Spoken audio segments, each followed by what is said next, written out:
이화여대는 학생들뿐만 아니라 교수들도 화가 많이 났습니다. 이례적으로 교수들이 오늘 시위를 했습니다.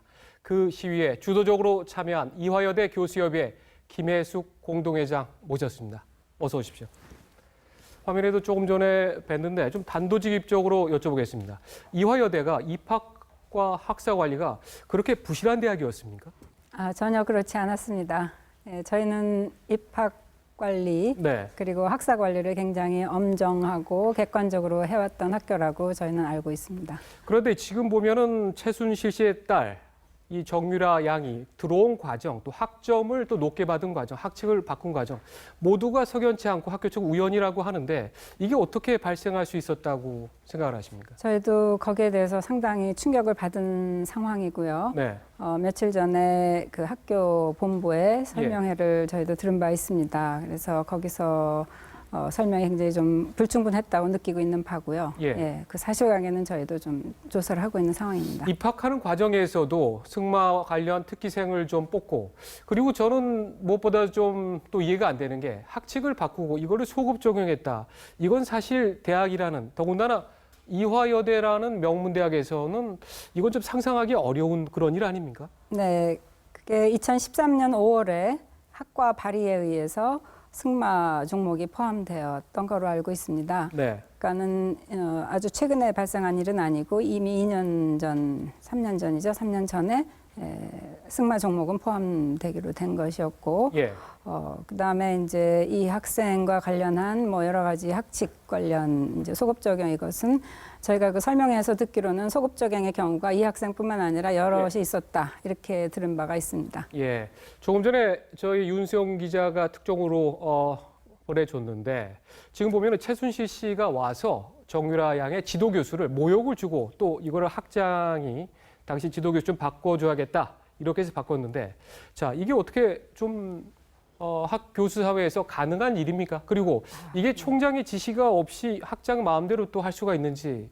사실 그게 좀 궁금합니다. 네, 그건 굉장히 이례적인 일이라고 보고 있고요. 학부모가 교수를 찾아와서 학생을 뭐 부탁을 한다거나 뭐 항의를 한다거나 이런 일은 있을 수가 없는 일이라고 봅니다. 게다가 학장이 또 뭐 지도교수를 맡지 말아라라고 한다는 거는 저희로선 상당히 이례적인 일이라고 생각을 하고 있습니다. 어떻습니까? 그러면 최경희 총장은 사임했는데 최경희 총장이 현 정부와 또 상당히 좀 밀접한 관계이고 또 여러 가지 뭐 펀드도 좀 가져오고 그리고 뭐 미래라이프 단과대학이랄까요?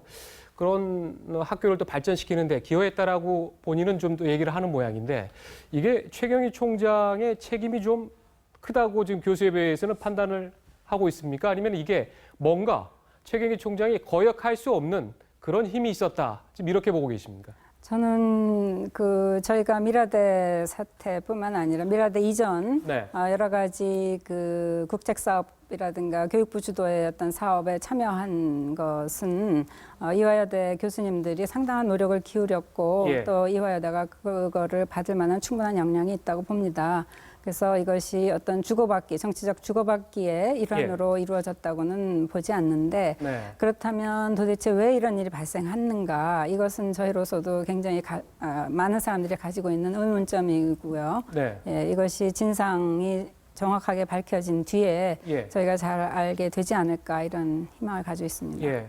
정유라 양의 입학과 그다음에 학점 특혜 다음에 뭐 지도교수 교체 여러 가지 이런 과정에서 또 최경희 총장뿐만 아니라 학교에 그 또 원로로 계시는 여러 이사진이라 그럴까요? 여기까지도 관련돼 있다. 지금 이런 주장을 하시는 교수님들을 제가 알고 있는데 거기에 대해서는 어떻게 생각하십니까? 저희도 상당한 의혹을 가지고 있습니다. 이게 우리 학교 의사결정 체계 내에서 이화여대 의사결정 체계 내에서 과연 이게 총장이 혼자 할 수 있는 일인가 이런 생각도 들고요. 그런 의문을 제기하는 선생님들도 많고 그래서 오늘 저희가 시위를 하면서 최경희 총장님께서 사퇴를 하셨음에도 불구하고 저희가 시위를 한 이유는 저희가 내건 그 요구사항이 3가지였습니다. 그래서 하나는 충족이 됐지만 다른 2가지는 다른 학생 안위 보장의 문제하고 재단 개혁의 문제는 여전히 저희한테 남겨진 과제로 있기 때문에 시위를 했던 것입니다.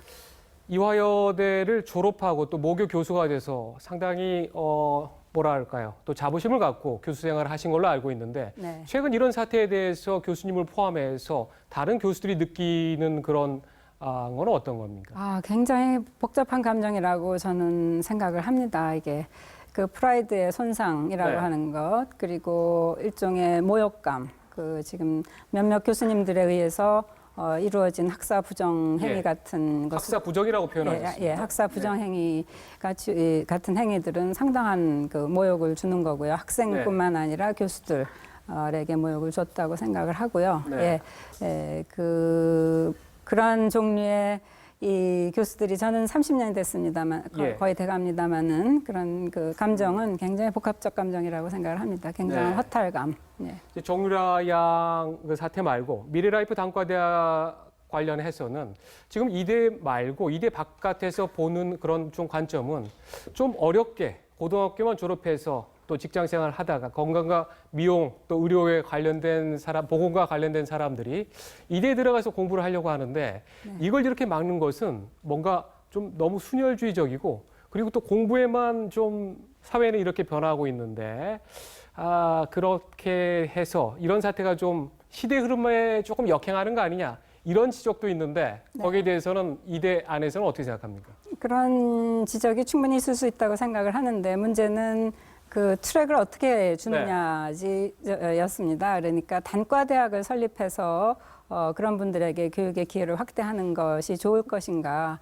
우리가 가지고 있는 평생교육원도 있고 다른 종류의 공부할 기회를 가질 수 있는 그 제도가 있음에도 불구하고 굳이 미래 라이프 단과대학이라고 하는 단과대학을 설치하는 것에 대한 문제였고요. 반대하시는 거군요. 네, 그러고 그다음에 이제 그 대학이 자기의 정체성을 어떻게 가질 것인가, 그리고 미래 비전을 어떻게 가질 것인가는 그 대학 구성원들과 그 대학이 충분히 좀 소통하는 게 부족했다. 네네, 그런 얘기죠. 그걸 가져야 되는데 그거가 부족한 상태에서 추진이 되었다. 짧게.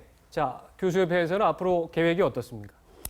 저희는 앞으로 두 가지 저희가 내건 요구사항과 관련한 구성원들의 뜻을 물어서 사태를 원만히 해결해 가도록 노력할 것입니다. 네, 알겠습니다. 오늘 여기까지 듣도록 하겠습니다. 고맙습니다. 네, 고맙습니다.